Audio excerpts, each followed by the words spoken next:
Welcome Raptors, this is Binarai, here for another weekly on the 9th of February 2025. Good to be back.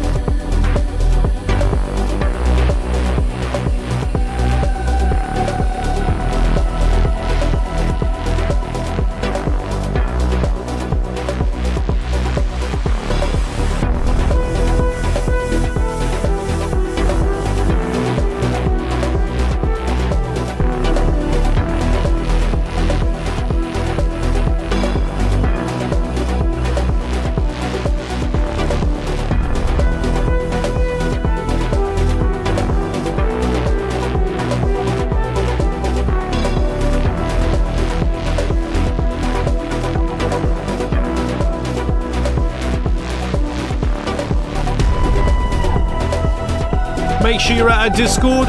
Links at the top right of the stream. That is discord.gg/Raptoreum.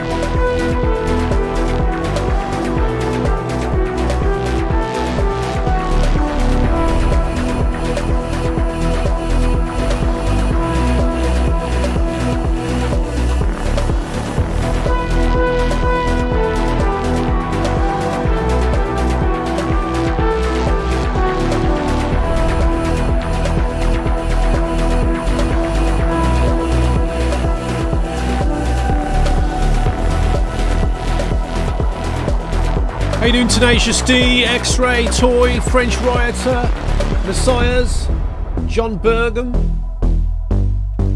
What's up, guys? Good to see you.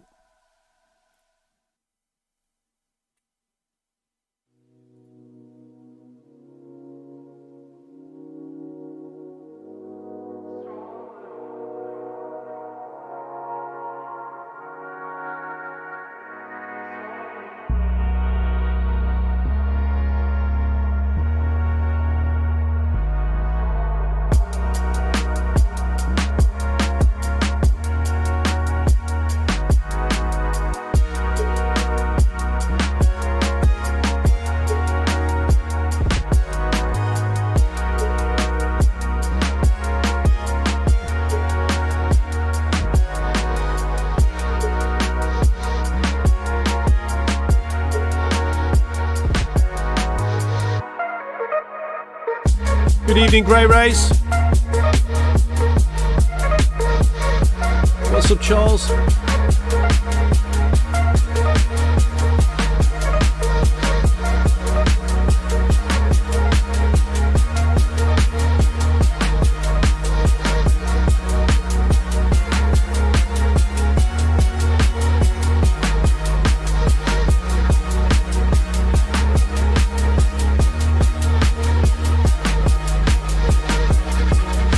Hey, that's going to happen soon, Falcon.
Be sure to follow us, guys. That is at Raptoreum on X, at Instagram, on Threads. We're also on TikTok. That's at Official Raptoreum. It also gives this stream a like at the bottom, helps with the YouTube algorithm. And subscribe. Suppose there are times when you lose your trouble mind. You do Denek, Boston, Tube and DR. Suppose there are days when you call this touch of gray. Hey, Footwiser. That's when you call me and know just what to say. I'll use the sticker again on the stream, Foot. Out and on the line, we jump and touch the light. We dance and we don't sleep until we die. We don't have to worry. Drink up the night, it's early. Keep dancing, dancing, time running right.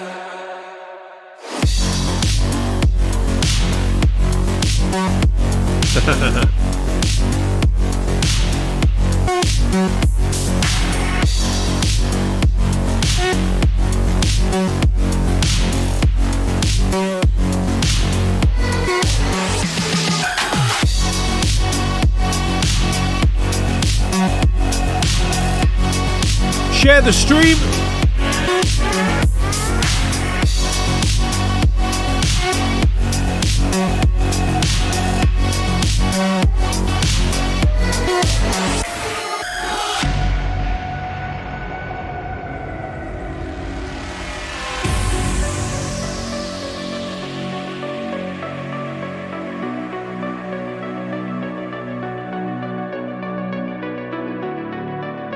There you go, Footwiser. That'll please you.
Just about another 5 minutes now, and we'll get started with the update.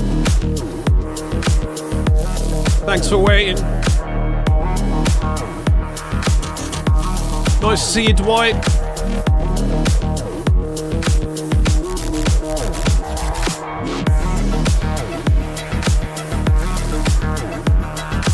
Just so you know, only subscribers can comment in the YouTube chat. If you want to be part of the rain, make sure you're at our Discord in the stream party chat. Again, the link is at the top right of the stream. That is discord.gg/Raptoreum.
journal.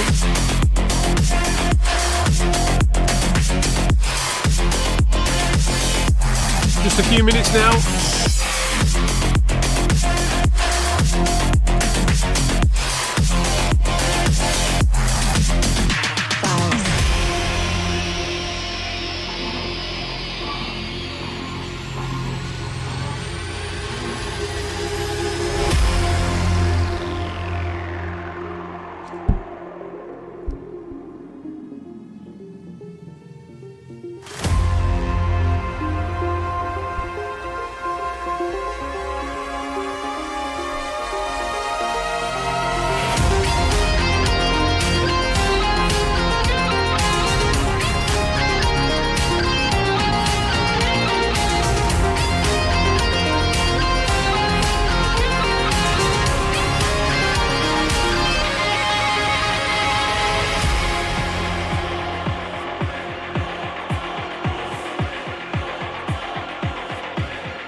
All right.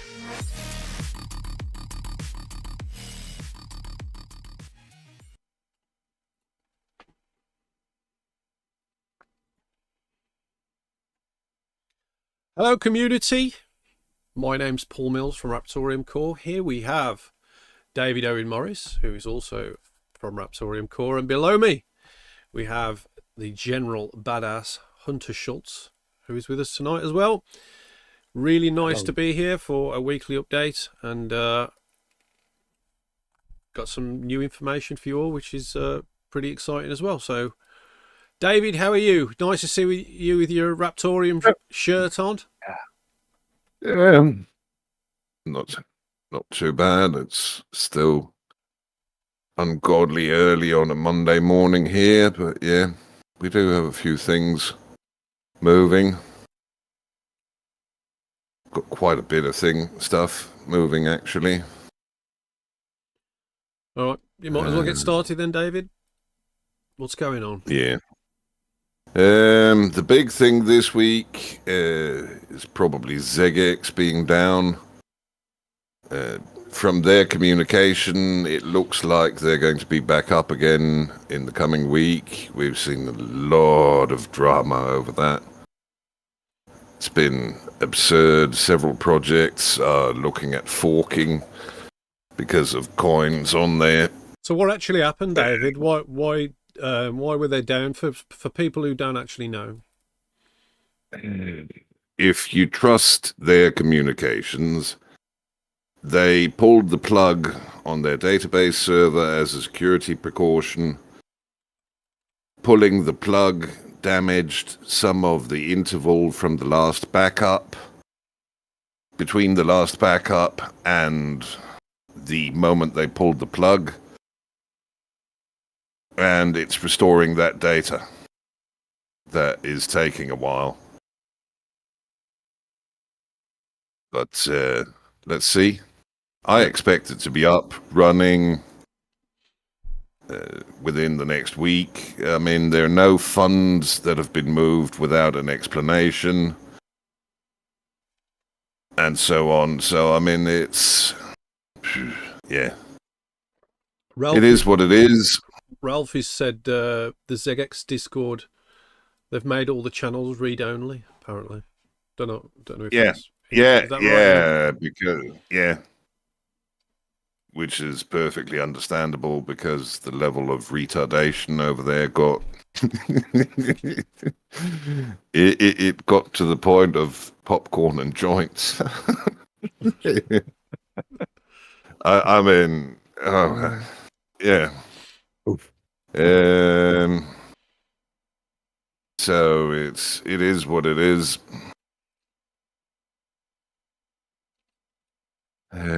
Yeah, what else is going on? Quite a few things, really. Several projects are looking at forking over that. I believe one or two have actually already done this. And that's really not something you want to be doing. Because if they do come back online, then legally, if the project has forked, to freeze a wallet or to make a wallet not viable on-chain, what happens is that you've technically hacked that exchange. You can say, but we only changed the code on the chain and blah, blah, blah. True.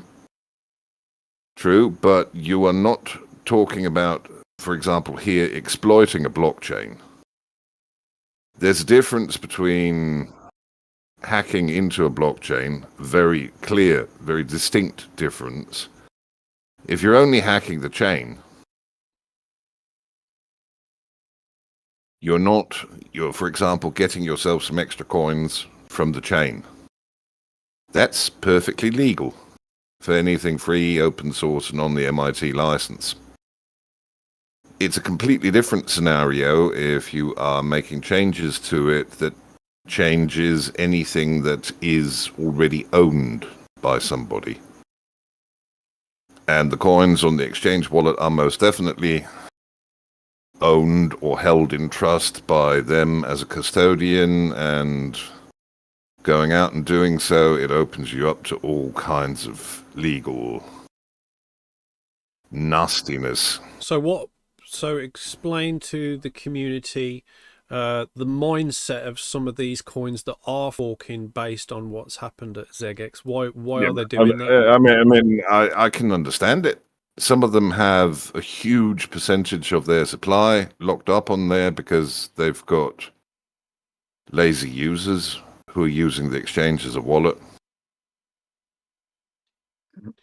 So forking could basically close all those users out entirely, unless they have some sort of proof of what they're holding on ZX.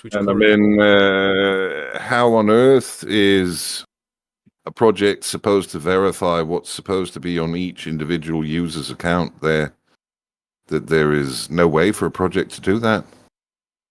Yeah, I assume that's going to cause a lot of issues when they all come back to the chat screaming that they've been locked out of their coins or whatever.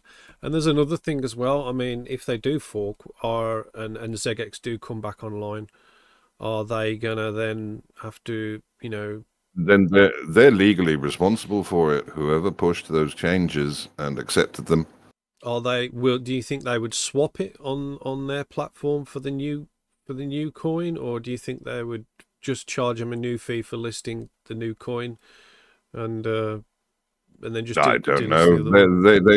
They don't have any obligation to work with it. Yeah, it's so. I mean, if they charge them a fee for handling, swapping it over to a new wallet, if they charge them a fee for doing whatever basically needs to be done in order to keep people whole, that's perfectly reasonable as far as I'm concerned. Yep. Which is Yeah. Not ideal, but it is what it is. We're also in the process of, yeah. On a more positive note, we're also in the process of adding some additional depth to one of our upcoming partnerships by expanding the scope of cooperation. I've been working extensively on that, and once we get done with that, it should really enhance things greatly. So what's going on with development side? the code, yeah.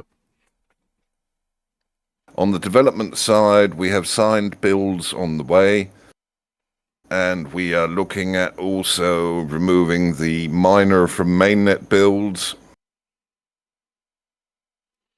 Yeah, so what's just to get rid of all those stupid warnings on virus total, yeah.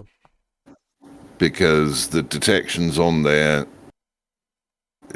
are nonsense all the way through. It's just, in some cases, it's just because there is libcn, which is cryptonote. Just having the library is enough to trigger some of that. Yeah. I mean, without the library doing anything or being linked to anything or anything at all, if you look at their detection rules, it's utterly stupid.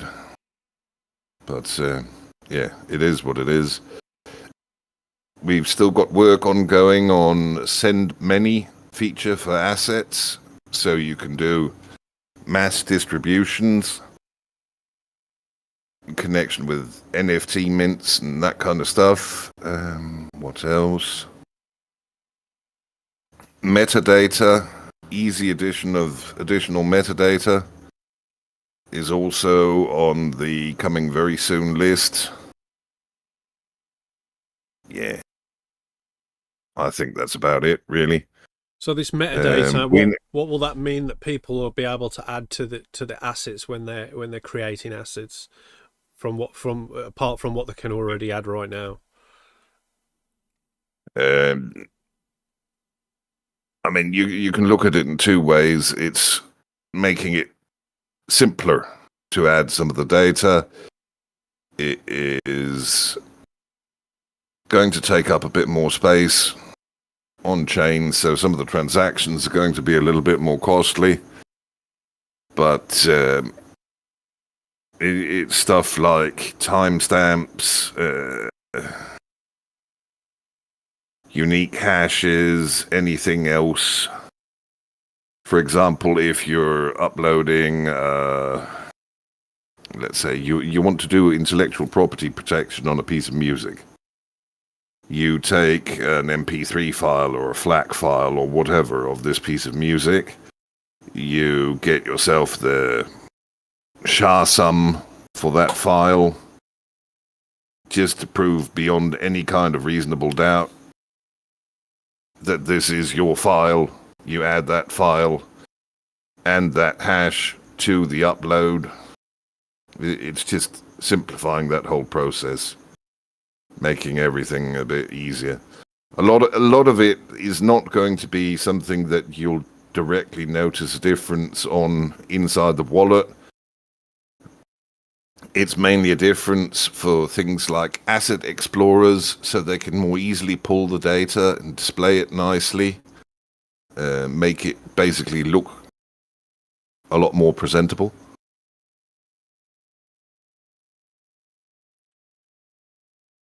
Yeah, it'll also allow you to add like project information that's connected to the minted asset as well, right, David? So, like, yeah, but you can already do that. It's just a question of how you do it and how it's displayed, making it all basically nicer, easier, more standardized format. okay. So as we mentioned before on streams, we are working on website pages at the moment in the background. that's still going on. That's still been going on for the last, week and a half, 2 weeks, and that's what I've been working on mostly. We've also created an early version of a mining deck, so miners can check out the deck and see some of the good points about the chain and why Raptoreum's worth mining past the initial dollar value sort of thing.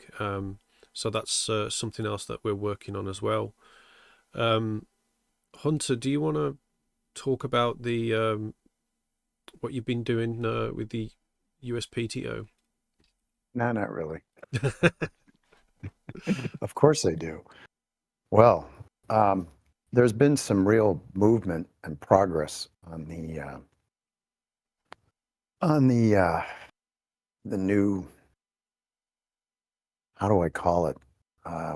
The web form, the easy way to create assets, and which is something that's going on the development side. Developers working on it and making very good progress. And the reason I bring that up is that originally we were going to contact the U.S. Patent and Trademark Office and deliver another file. And we've come up with a new approach to them, so I have to refine some of that, but it's all good. It's essentially because of what we're doing with the metadata and what we're doing on this asset creation page. What we want to do is get their input on what they would like to see when they go on an Asset Explorer and what is the information that they need. So it's a perfect opportunity to get their input along with perhaps the Copyright Office. And that is, it's a great plausible reason, a real reason to reach out to them and say, hey, you're going to be getting a lot of this. And the reason they're going to be getting a lot of Raptoreum assets, there'll be proof. And what we've done is essentially created the new, far better poor man's IP protection that used to be send yourself registered mail, and which courts really don't really use it anymore. But this is essentially the new poor man's IP registration, IP protection tool. I don't think you should say poor man's. I mean, come on. The innovative man's version of doing it. Yeah. So, I know. I got to think of it. We have to think of a better name, but it's traditionally in the patent and copyright and trademark field. It's called the poor man's copyright protection. You can Google it. So I agree. Maybe it's something we come up with our own name, but we've updated it from the poor man's copyright protection. So anyway, this combination of things has changed our approach and what we want to do with them. And originally we were going to send them a much more thorough paper, which I've been working on, and that will be sent to them. But what we want to do is approach them in a slightly different way and get involved with the people who make these decisions and who would look at it from their alternative dispute resolution board at USPTO. So if someone, let's say, has a patent or a trademark and they say, hey, you're infringing on it, instead of going to court, they can use this. It's like an arbitration board. So what we want is for the arbitration boards between the Copyright Office, they have theirs, the Copyright Claims Board, and then the ADR at the Patent Office. We want their input to say, okay, what we need is this information. We need the following file format, or we want to make their job easier. And because this is a very inexpensive way of protecting IP, it's going to be used, and they're going to be getting it as proof. They're going to be getting it as part of the dispute resolution process. So they better know about it. And because it's very unique, i.e. assets are created and recorded on the blockchain, no smart contracts needed, it is far more reliable and more immutable, better in every single way. They're going to be getting a lot of this coming in the future, and they better know how to deal with it. But this is a good time for you to input, so it's easy for you. We want to make it easy for them. which in turn helps them say, we like Raptoreum, which, that would be excellent. So we've changed some of the things, how we're dealing with what we're sending them, the files we're sending them. The invitation is changing. So this coming tomorrow, that invitation is going to be going out. The other thing is the Carney ad that we're doing starts Friday, this coming Friday. And now we're reaching into brand managers along the same lines of IP, sending them to a specific blog post, and we'll be creating more content around that for them. And that's going to set the stage for more IP protection awareness within that community. So the combination of things going on here is quite fabulous. I mean, it is truly fabulous what's happening. I want to just take a moment to talk about the fast assets creation page. And the development has been nothing short of astounding. We're just sitting back and going, wow, there's so much being done right now. And that's been done. We sent a what you would call a best practices guide for creators to them. And it turns out their database is already in alignment with it. A couple of tweaks and that's it. So anyway, a lot of great progress there. It's flying. I wish I could give you a when date. I'm not going to do that because I'll get stung. But it's looking great, and I can't wait for it to be finished because that enables so much. And that's our killer app.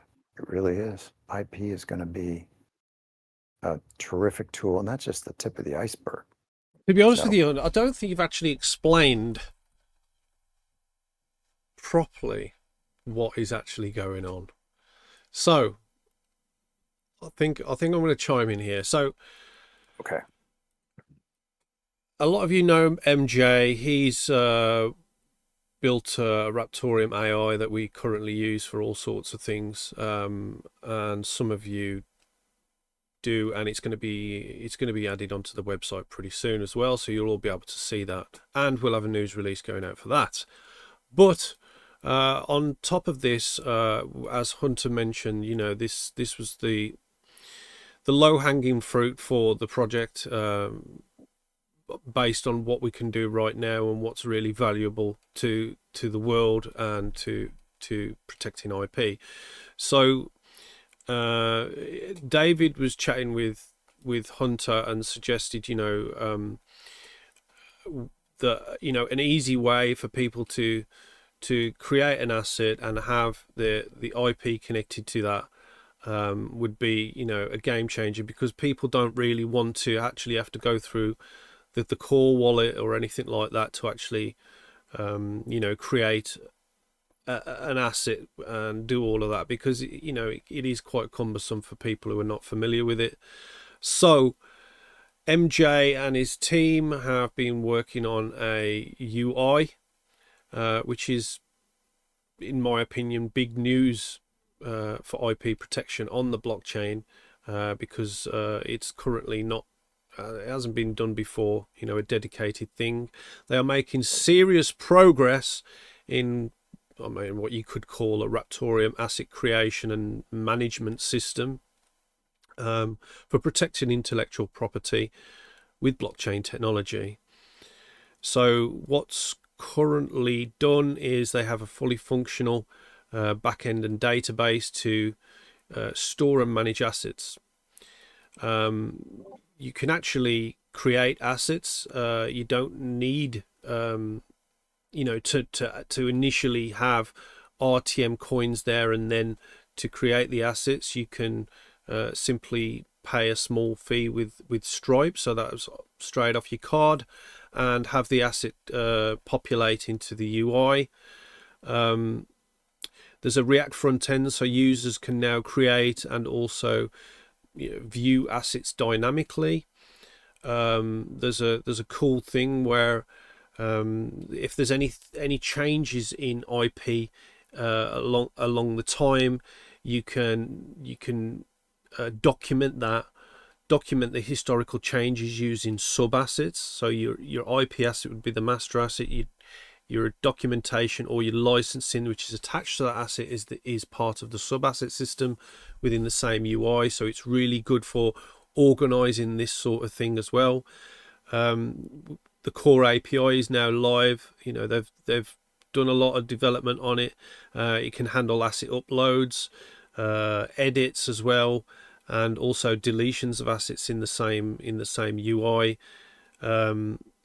Some things that are next, they're gonna have the full integration with the IPFS storage, be it the Raptoreum cluster or a custom cluster for the IP protection.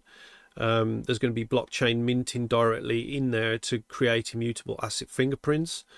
There's going to be also more familiar authentication for secure access as well, more or less what people are used to using in other website environments. Also, as Hunter mentioned, we've got further metadata being added. Well, David mentioned it, being added to the way that you can mint assets. So that's going to be also part of what this UI contains. And this matters because, as Hunter mentioned, we are working on trying to get official recognition from the Patent Office for IP, which means assets registered with Raptoreum could serve as solid legal evidence. Currently, they meet all the criteria, but having that official recognition is something that'd be really cool. This could revolutionize digital rights and IP protection for creators worldwide. Hunter's mentioned the market that is currently out there, the amount of creators that there are, and having a UI like this and having also possible extensions and integrations with direct creation software such as DaVinci Resolve or Pro Tools or things like that, directly into that is something that really could provide value for creators directly in their software, if we can get that rolling as well. So, we believe this is something that people are not doing at the moment on blockchain, and it's a sort of something where we can actually step into that and provide some value with the security of the chain that Raptoreum provides in comparison to chains that are solely reliant on smart contracts in performing these operations. So that's the general gist of it. Work is happening really fast, and we're all excited about what's to come from that. Yeah. I should mention that the ideal outcome is that the Patent and Trademark Office or the Copyright Office, both of them say, Raptoreum, if you're going to present blockchain evidence for trademark or whatever, Raptoreum's what we're going to standardize on, how they do things, and that's why I want them involved. And even if we don't get that, we can still say, well, special thanks to the Patent and Trademark Office plus the Copyright Office for, helping refine, what we're doing. We can still use that. But the point is that even if we're not allowed to, it's still a win. It's still a huge win because we can mention that, we can mention what we've done. And what also needs to be mentioned is that with the same UI, it's essentially a web form, slightly more advanced web form, but it's not really limited to intellectual property protection. You can do all kinds of other things with exactly the same data fields. You can do the traceability projects we have initially looked at. Once we get some kind of QR code system integrated into it, you can do EdTech, transcript certification, all that kind of stuff. You can do degree certification, all that kind of stuff.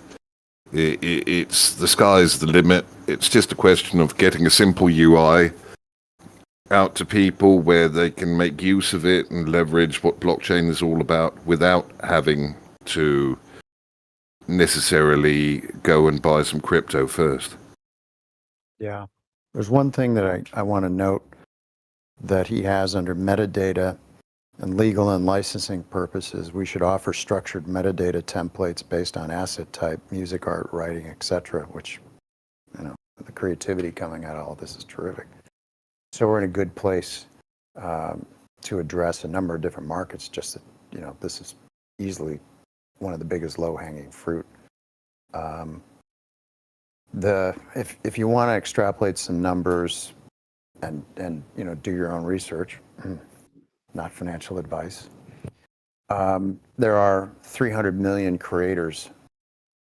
Roughly 30 million of those, about 10%, are actively trying to make money with it, and in the hundreds of thousands that are essentially making money with it. So then you have the people, another, call it 500 million. So it's estimated about 800 million to a billion that have the ability to create content. And someone is at a party, they play a tune, and everyone goes, "Oh, wow, that's great. You should like record that and get it into, have someone perform it." One of the first things they should do is protect their copyright. And just like The Lion Sleeps Tonight, that story is one of the hooks that we'll use for selling this to the world. There's going to be people out there that do this. They put it on our blockchain, and a year from now, 2 years from now, someone's going to come knocking on their door. "Hey, we heard your music on the blockchain. We'd like to license it." So it's a huge deal for a lot of people out there, just to give them hope. And it's not going to cost them an arm and a leg either, because a copyright alone is about $20. So we want to be way less than that. And I know we got to get into a couple of questions about this, so I'll just, I'll wait till we get to the questions. Yeah, we'll do the questions at the end. Yeah. Okay, what else have we got? Let's have a look. Foodwiser actually shared his rigs, which was a nice thing. He shared a video of his rigs. I did post it on X if you want to go and check that out.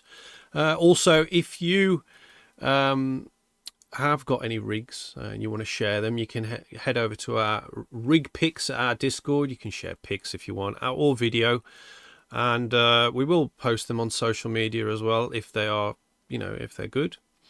But it's really nice to see what people are using to mine Raptoreum or other coins. It doesn't actually necessarily be Raptoreum. We're not like we're not weird like that. But yeah, it'd be nice if you could share them. What else have we got? Who says we aren't weird? Well, we are a bit weird. Well, you're a bit weird, David. Let's be honest. You are a bit weird. But that doesn't necessarily mean we're only allowing rig picks for Raptoreum. You can share whatever you like, even if they're ASICs. It's proof of work. It's all good. It's all good. ASIC isn't a rig. Talking about weird, I actually I went to the pub the other day, and I'd had a few drinks, and I got home, and I made a drunken purchase of 89 tins of spicy parsnip soup, and and I forgot about them. And then about 2 days later, I got the email. Well, you don't need to tell us about these fetishes of yours. I got an email to say, yes, your 89 tins of spicy parsnip soup was being delivered. And then they came, and the wife was like, "What the hell is this, Paul? What the hell is this?" So she says, "You're not having these in the house." So I've had to put them just in the back there. I've got a massive pile of spicy parsnip soup. So if any of you are in the area, or there's an apocalypse, knock the door. I've got you. I've got your back. Obvious question, Captain Obvious reporting for duty. Why 89? Why Well, not 90? They were. I mean, I looked at the price. They were like like 20 pence a tin. And they were supposed to be £2. Now, I don't particularly like spicy parsnip soup. I don't like parsnips. If I have a dinner and there's parsnips on it, I will skip the parsnips. But I don't know, that it just sounded like a good idea when I was, rather merry. So yeah, so that's that. I'm on tin 3 so far, and I've got 86 tins left to go. So It doesn't get you high or anything, does it? so it's probably the least, the least favourite soup of all time that anyone would even choose. So yeah, so that's what I've got. That's a bit weird, I suppose. Okay. See? I mean, this is what happens when you live in northern England. Yeah, well, David, you wear skirts, so you can't talk, I mate. wear sarongs, mate. Yeah, skirts, mate. That's what they are. Yeah, sarongs. Yeah. It's nice to see development continuing with Shunam with his asset marketplace for RTM. This is sort of a nice thing to see. He's dedicated to to getting all the code and that worked out for it over in the Raptoreum growth channel.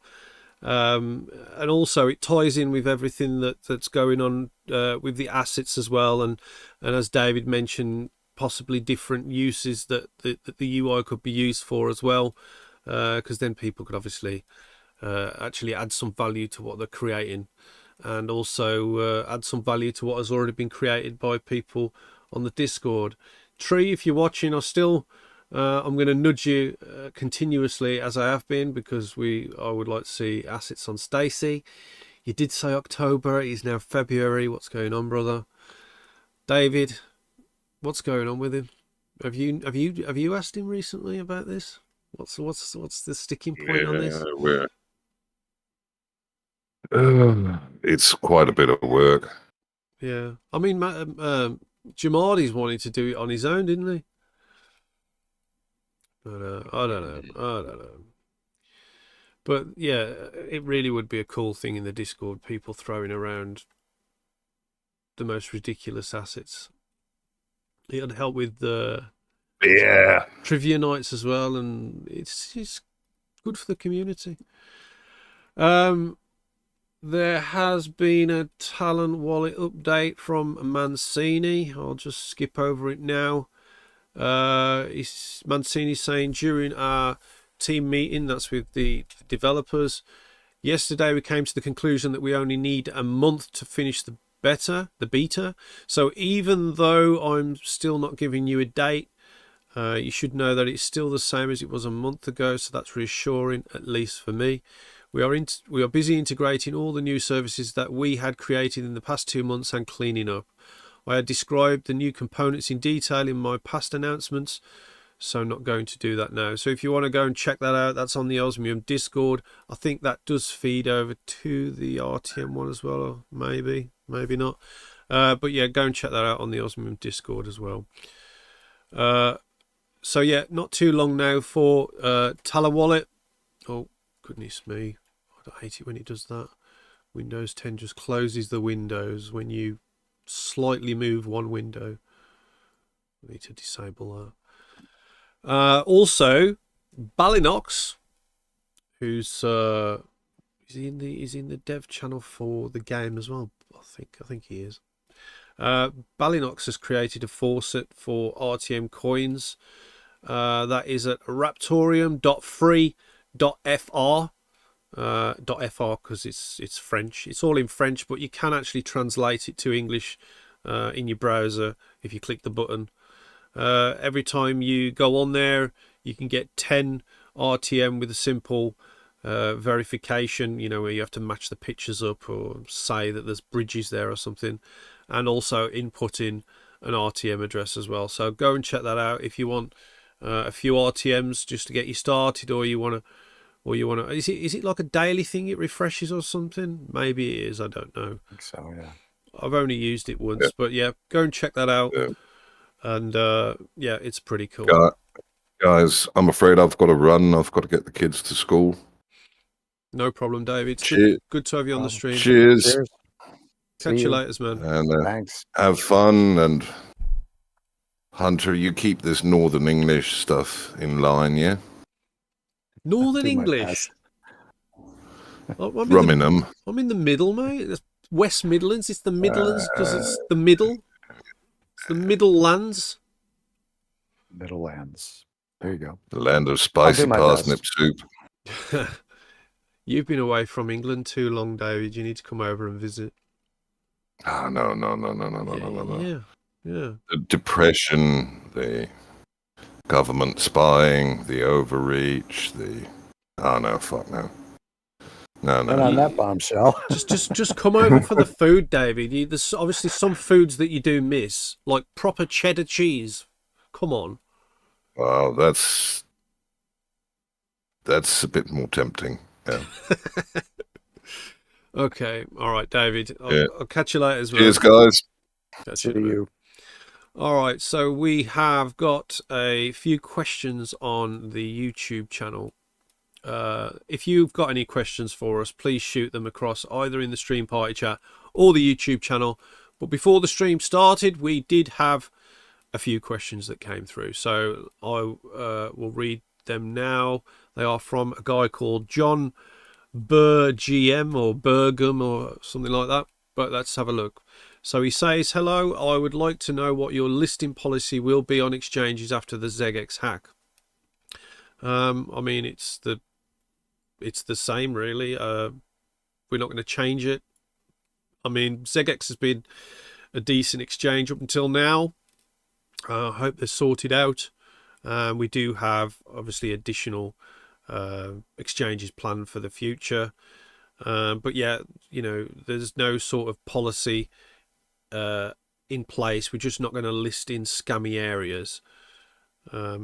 Obviously, we cannot control if someone lists us in a place where we didn't list it, because anyone can list any coin in any place. I mean, you could list us on Qcoin tomorrow if you arranged it and paid the fee, and we wouldn't even know that you'd done it. So we have our own sort of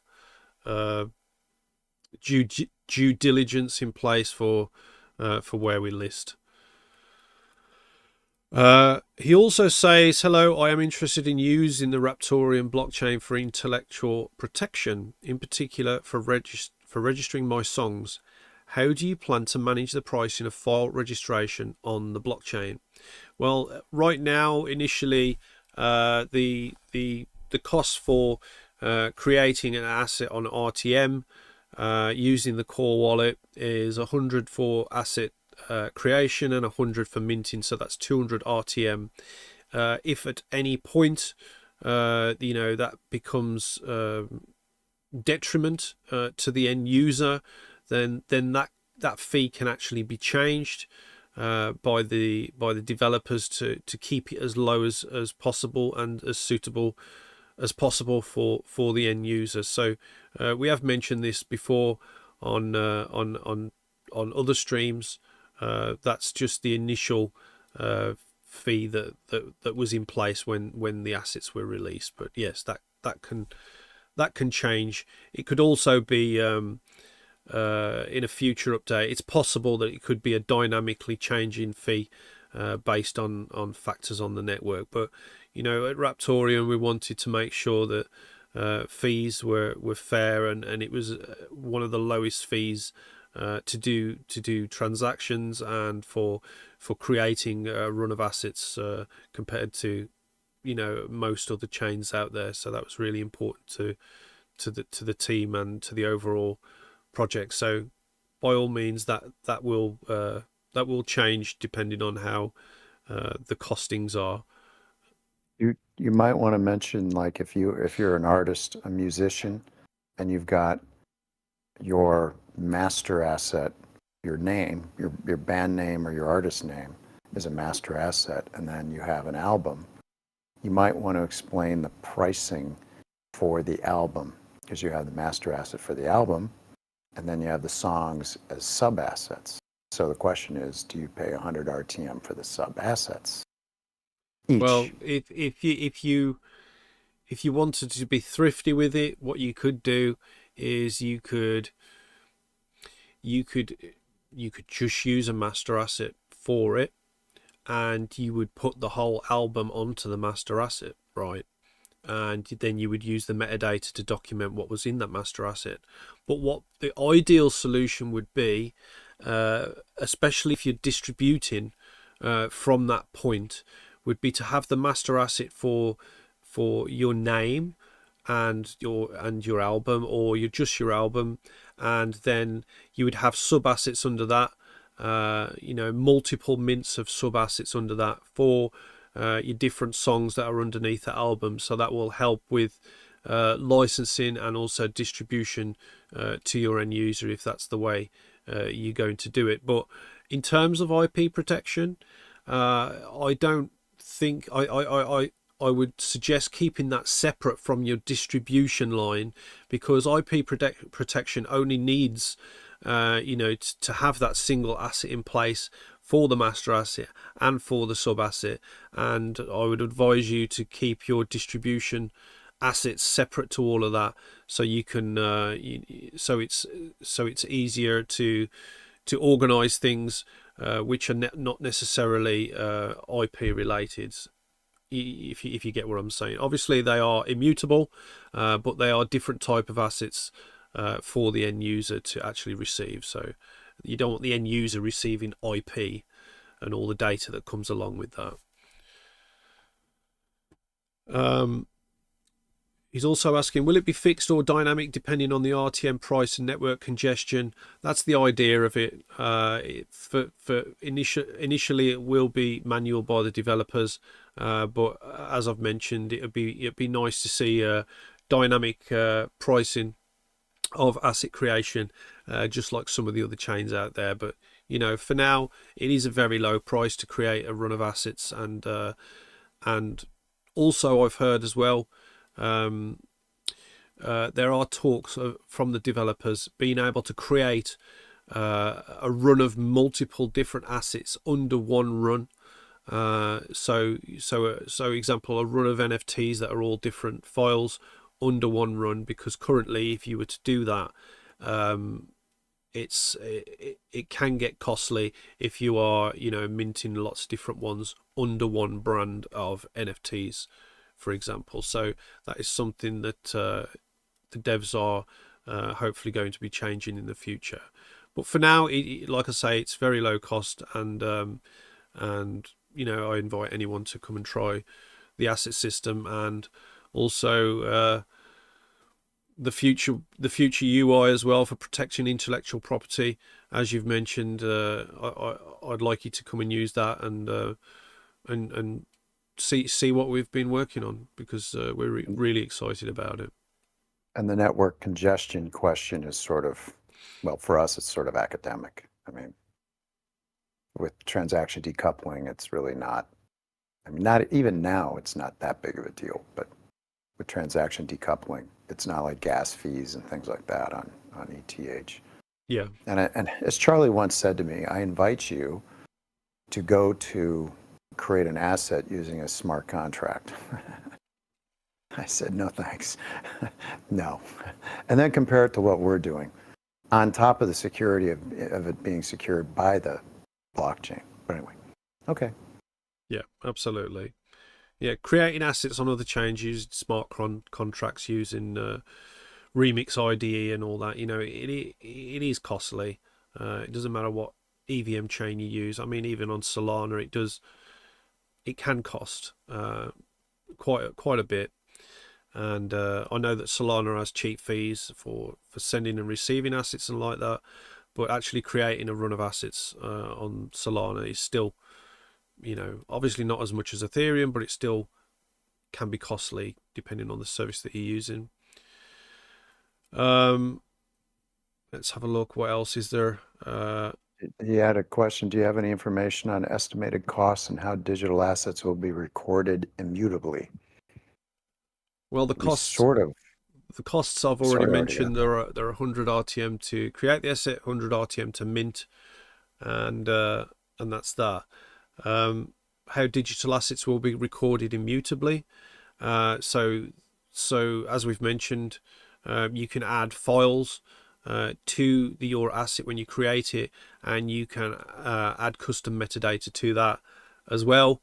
And metadata is set to get more in depth, as David has mentioned earlier, which can allow you to document your IP more in depth, and also provide a lot more information surrounding that using the master and sub asset system, if you wish to do so. So I think it'd be a good idea to see how we're doing it on the upcoming UI that Michael J is working on with his team over there, and also and keep an eye on what developments that we are talking about on this weekly update, as hunters, exploring more in depth with the whole legal side of this. I know he's what did you from it. exactly? Yeah, Cross-eyed from it. he's cross-eyed from it. Jesus. He's been looking at it so much, especially the last document that you made. You spent a lot of time on that. It's 5 days. Yeah, so Refining that down to something that was, uncrossing my eyes. But it was, it's not, as I said last update, I encourage you all to take a business law course or something and get some of that, at least read up on it, because it will help you. I mean, Raptoreum becomes successful, you're going to need to read contracts, like buying houses, expensive stuff. The fine print can kill you. So I just encourage that. It's helped me immeasurably over the years. So we have at least one question in Stream Party Chat. I haven't really scrolled up all the way. Hold on, let me finish this first. Let me finish this. Oh, okay. Grey Race is saying, how will that data increase the database? I mean, it's not going to be hugely substantial. It'll be a slightly higher fee if you're including metadata into the actual transaction of creating the assets. It's not going to be something that you'll notice, but it's just the actual transaction fee in facilitating that. But yeah, you won't notice. The fees are so low anyway that it's nothing. Ridiculously low. Nice to see RBA in the chat. How you doing, brother? RBA, there he is. RBA, yeah, the pilot. We had a good conversation with RBA in the Raptoreum voice chat the other day. Did. I have renamed the voice chat to something more sensible. I don't know whether you've noticed. It is now, what is it? Raptorious. Raptorious, yes. Yeah, I think it was Trollheim and Grinder before. That was David. He's very childish sometimes. I was just thinking, should we do like a challenge to the community about what we were talking about? Jeff. Just a thought. Could do it. I think Fudweiser would be up for something like that. He's very creative recently. Maximus Decidius Meridius, whatever it is, the dog, and that deep voice and Russell Crowe's voice, and then you get, I'm Jeff. I'm Jeff. It kills me. That'd be cool. That just kills me. Anyway, Fud, over to you. All right. Dwight is saying, I'm not a financial advisor either, but I'll gladly tell everyone to get themselves some Raptoreum anyway. There you go. Yeah, you do that, Dwight. Thank you. Love man. it when you talk like that. Thanks for your support. KPATO.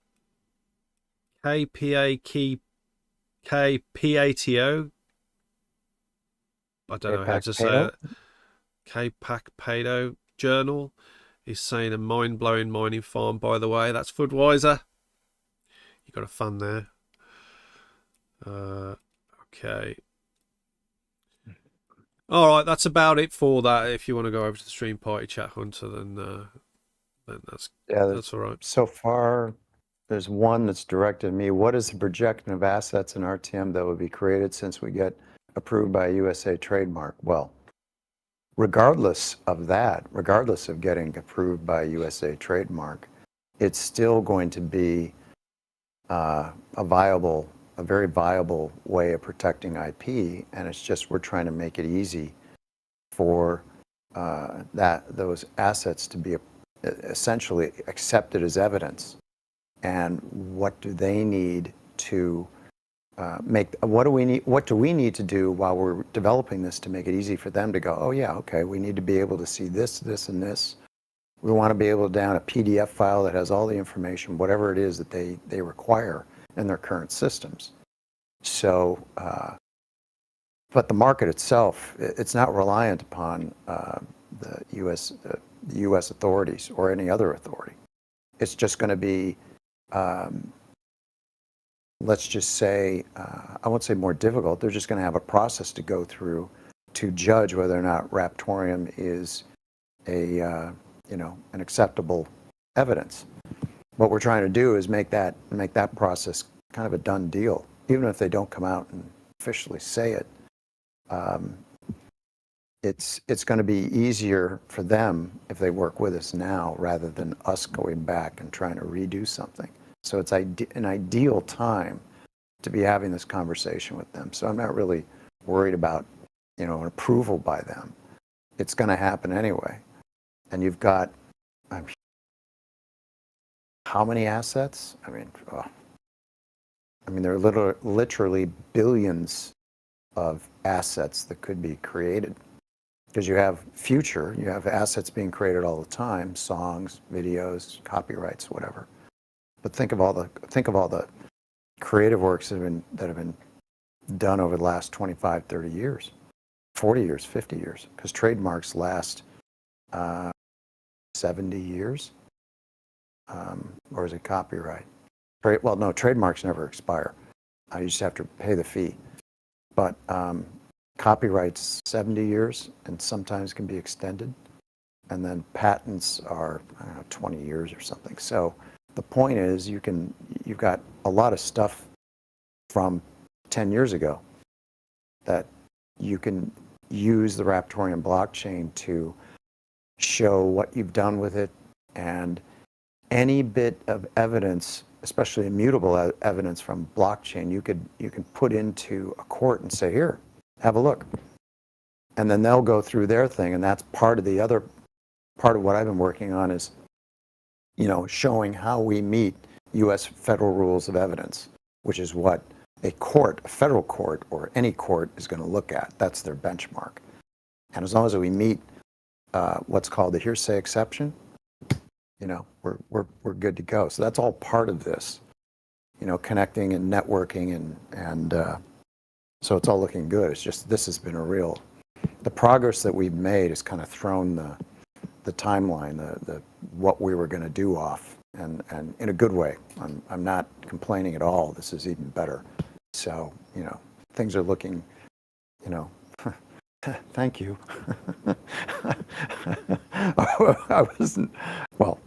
I wasn't looking at you, but I'm looking at him up there. It's like, thank you, God, because this is really good. And there you are, Paul.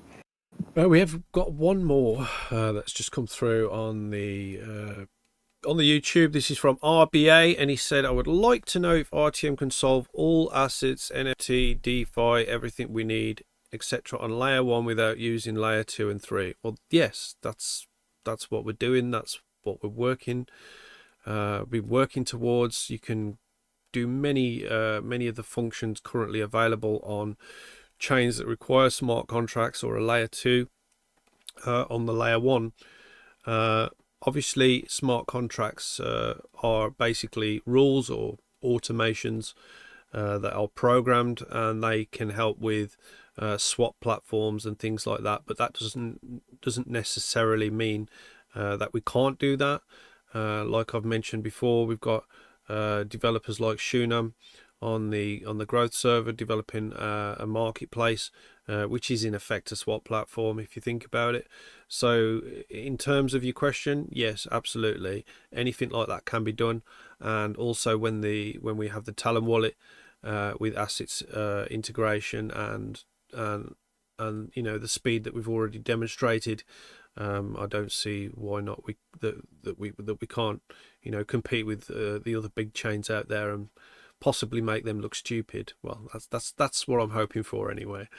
But yeah, that's the end goal, and that's why we're all here working hard on trying to, you know, build this circular economy around this coin, and you know, and this is why we've never given up after all these years, and we're still working on making brand new things that you know, you haven't seen in the space before, especially in UTXO.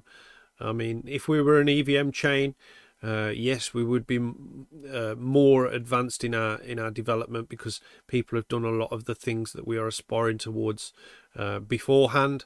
But with that comes security risks, and you know, when people are banking on protecting IP, for example, as Hunch just mentioned, they're looking for something more secure to actually do that on, and we provide the perfect solution to that. And the same applies for DeFi environments as well, with assets and things like that. I mean, you've seen many wallet hijacks and this and that on EVM chains, and you know, the way that happens simply cannot be done on Raptoreum, due to the way that the network is deployed all on the protocol layer. So this is why we're excited, and this is why you know, everyone watching and also, you know, the whole community should be excited as well, because it's something worthwhile, and it's not exactly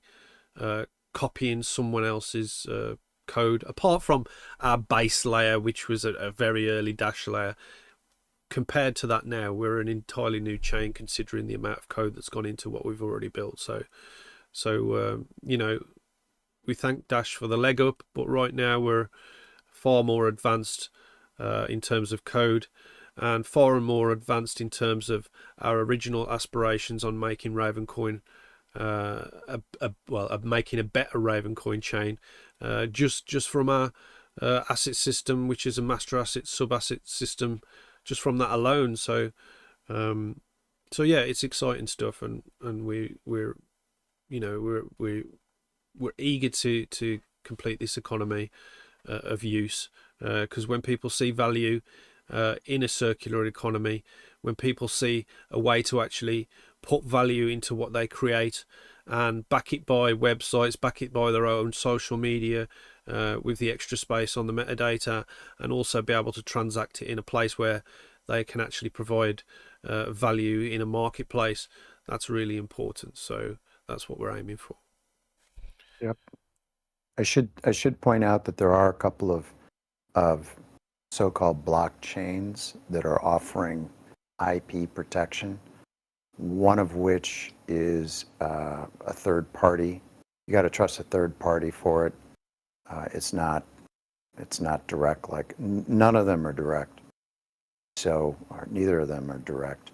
And the other one is it's more localized. It's in Russia. So, you know, from an international standpoint, I think they're probably going to have a marketing problem with that. It's not decentralized like we are. And then the blockchain is still sort of ethereal. I haven't figured out what blockchain they're using even. So you'd think they would point that out, but I don't know. Anyway, the point is that we're in a what used to be called, maybe it still is, a blue ocean environment, and that's really good. I mean, that's really good. I don't know what it's called now, but you know, someone in the chat can fill me in. But there's a lot of opportunity. Okay, I think we're just about done. Yep. Okay, that's right, Fudweiser. We're here just to make all the chains look stupid. You know, it'd be good, wouldn't it? It'd be good to be in that position. As you can see, Fudweiser, your sticker is on the stream today as well. Hope you feel privileged about that. And also Fudweiser is currently running the Engage, so if you want to take part in helping us with marketing on X, please request the tweet to woo role on the Discord, and an admin will give you that. When you get that role, you will be able to see the engaged channels and take part in helping the project grow. Also, it really helps us out if you become a member of this channel. There's 4 different levels, 4 different price points, and you know, it really helps the project grow, especially with what me and Hunter are doing with Carney and other areas as well that we're possibly exploring in the future. So you know, also if you do become the maximum member of this YouTube channel, you do get the Rigatoshi role as well, which is the biggest role that you can actually get on the Discord. Yeah, it's the top. Yes.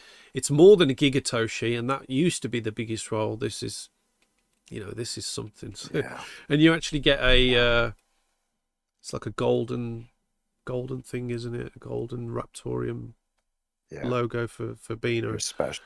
Yeah, extra You're special. really special. Extra special. If you're not already following us at X, please do that. That is at Raptoreum. We're also on Instagram and also Threads as well, with the same username, so go and follow us on there. We're on TikTok as well. That's at Official Raptoreum. And we're also on Facebook as well. You can just search for Raptoreum on Facebook. All the posts and things that get posted to X will automatically go to Facebook as well.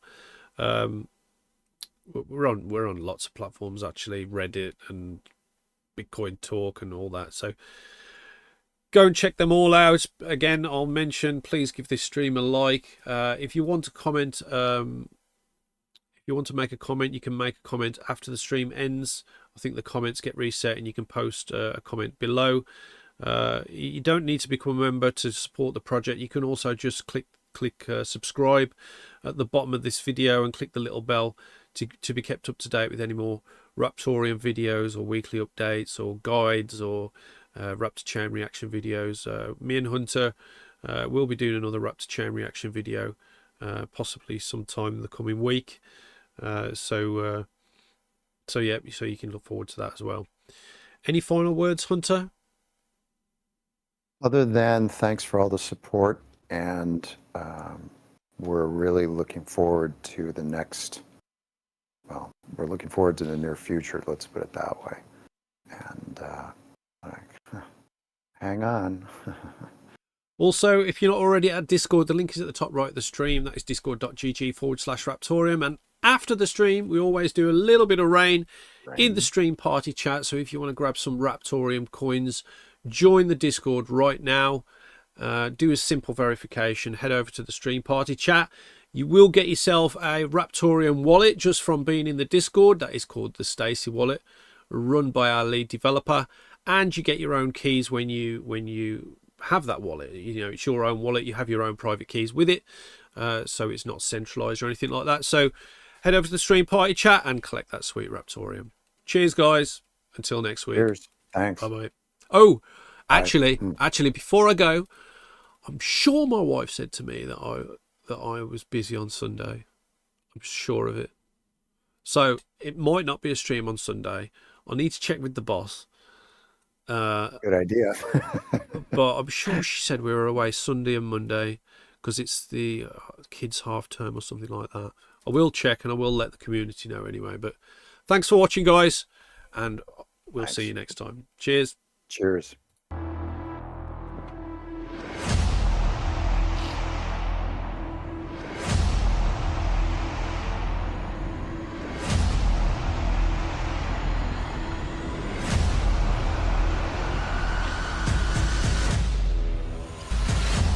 Raptoreum.